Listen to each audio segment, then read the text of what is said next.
fees up to the age of 5. Thank you, Mr Speaker. Mr Speaker. I call Joe Luxton.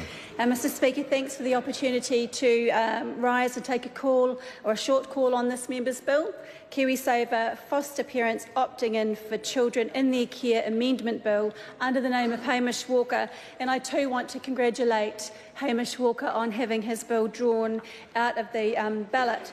I'd like to begin by quoting where the opposition benches last entered their contribution when this bill first came to the House on 8th of August. The member, Dan Bidwell, said to the foster parents in New Zealand, and I quote, "You are doing a great service to our community and to this government, and for the National Party, you are a priority to us." Well, where was the priority during their 9 years in government?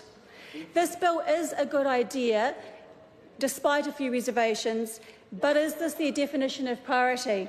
I mean, don't get me wrong, this bill is a good idea and it does deserve to go through the legislative process and be consulted on in good faith, but I question the demand for this bill in light of what I have heard from foster carers and carers themselves, which I will touch base on a little bit further towards the end of my contribution.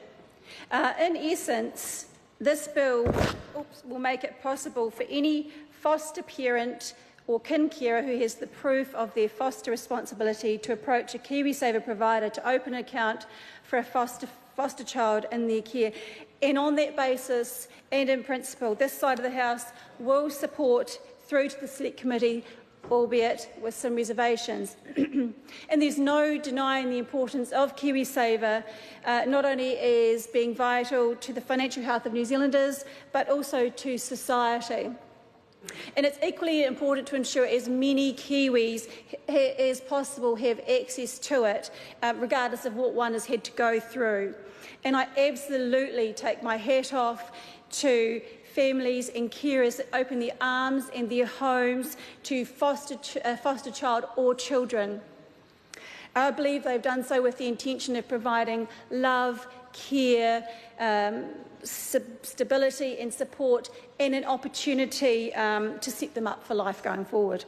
In relation to this bill, we on this side of the House do have a couple of reservations. One, what happens to accounts with little or no money in them when they accrue freeze? And long term, do we want our young people with KiwiSaver accounts in deficit? And then what happens when the child in care turns 18 and is no longer a child in care? And let's not forget that a young person, or when a person starts working from the age of 18, they automatically signed up to an account and enrolled in KiwiSaver. So I kind of question the sense in opening one so young and having a zero balance.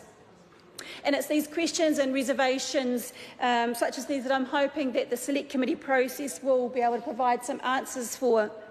And what I'm also relying on from the Select Committee process is that foster carers and parents come in and make it absolutely known that there is a demand for this bill. And I say that because actually, and as I know a few of my other colleagues on this side of the House have already said at first reading, that I'm yet to come across someone who has said that as a foster carer, this, or a parent, this is a priority. But what I do know is a priority for those raising foster children is the associated costs. And this should be no burden to those families who choose to take in a child.